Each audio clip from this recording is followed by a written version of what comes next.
So after college, I talked about it a little bit. Now I have to get a job. I like art and I like people. That was my first thought when I came out of college. I like art, I like people. I'm going to volunteer. So I volunteered at Free Arts for Abused Children. That's in Los Angeles.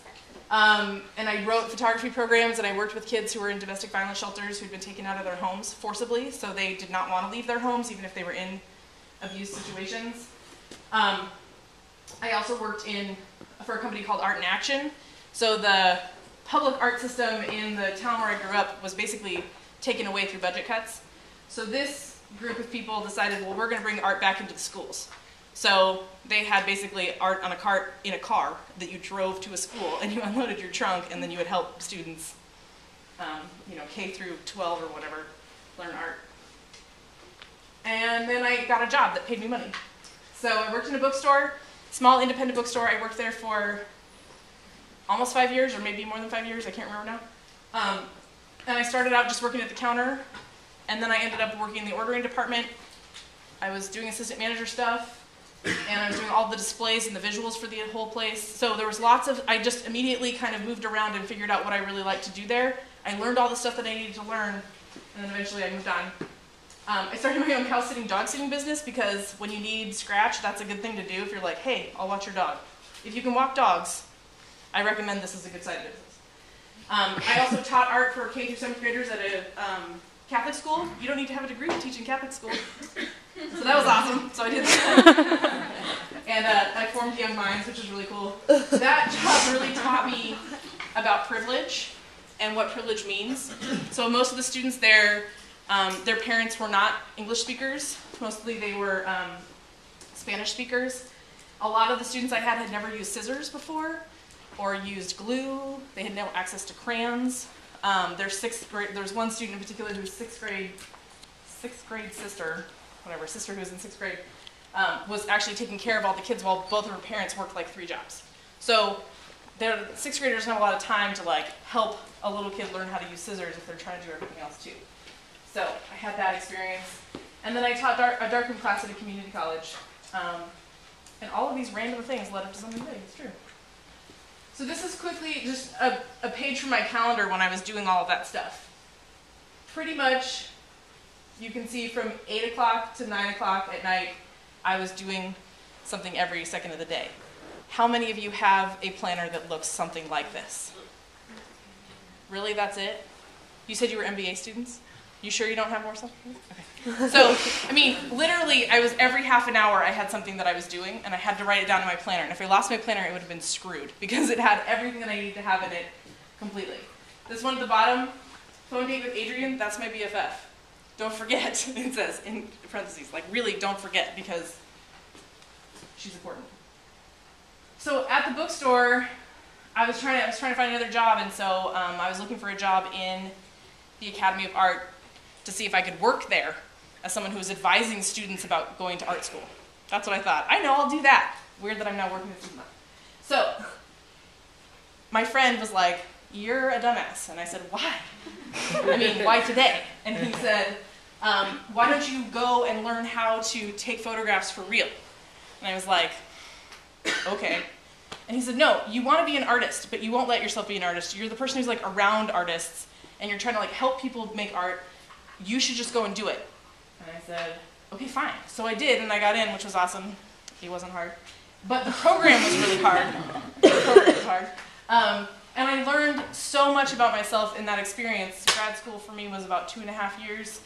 And I changed. I was totally a different lump this way, and then I became this lump that I am now. Like, I was completely reformed through that experience. And not because of what I was learning per se, but because of what I found, which was my passion. I really found what I want to do. I really started to understand what that was. I did not go to graduate school straight out of college. There's nothing wrong with that. But I spent a lot of time trying to figure out what the fuck I really wanted to study, because that's really what we need to figure out, you know? Should I study something that I probably won't get paid for when I leave school? That is a question everyone has to ask themselves. Apparently I said yes. So I do actually get paid to teach photography, so that's good. But, you know, that's a hard decision if you want to be an artist. And then I found what I'm passionate about, so that's great.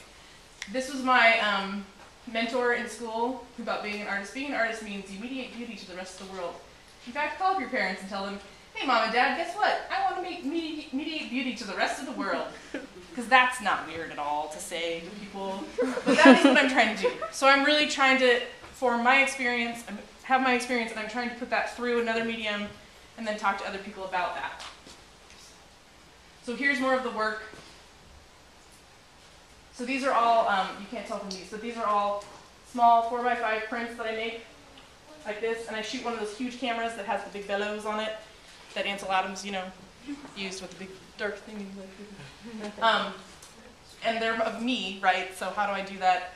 I look and I focus on a pillow to see if it kind of looks like maybe I'll be in the picture, and then go around to the front, and I have a timer, and I stand there, and then I wait. And here's more. So again, I show this work in galleries, and I actually do sell it. So the craft studio is where I am now. All of this stuff, when I finished grad school, I was like, we're moving where? And Joe said Missouri. And I said, where's that again? And I finally have figured it out, yes. Thanks to this one right here. When you're on a coast, you're an ass. You really are. You don't have any sense of what's happening in the little world. So I apologize. You're an ass. So we came here, and we were like on our way moving here. His dad has worked at State Farm for 40 years. He retired with a heart attack. He got his gold watch. He's fine now, but that was sort of an intense experience. I don't want to work at State Farm. I never wanted to work at State Farm. You know what I can't rock? Pantyhose. So I don't want to work there. And I knew that. If you want to rock pantyhose, you do it. But I don't want to do it. Choices. Remember having it all? Choices. Okay? So I knew that I needed to work somewhere. I didn't know. I thought, I'll just look at something at the University of Missouri. Maybe there's some sort of like, you know, intro admin job I can do, whatever. And then I found the craft studio job, and I went, oh? Hey? Ah. Yes. Okay. And immediately I was like sending in my resume and rewriting this thing, and I'm like, Mom, can you spell check this for me? She's like, okay. And she's looking at it, we're sending it back and forth. And I applied for this job, and my boss is sitting right over there, so thanks for hiring me, boss. But this is the perfect fit for me. I'm running a small business. I worked in a small business for a long time, a really long time. A small business that needed some major help. The craft studio needed some major help when I came here too.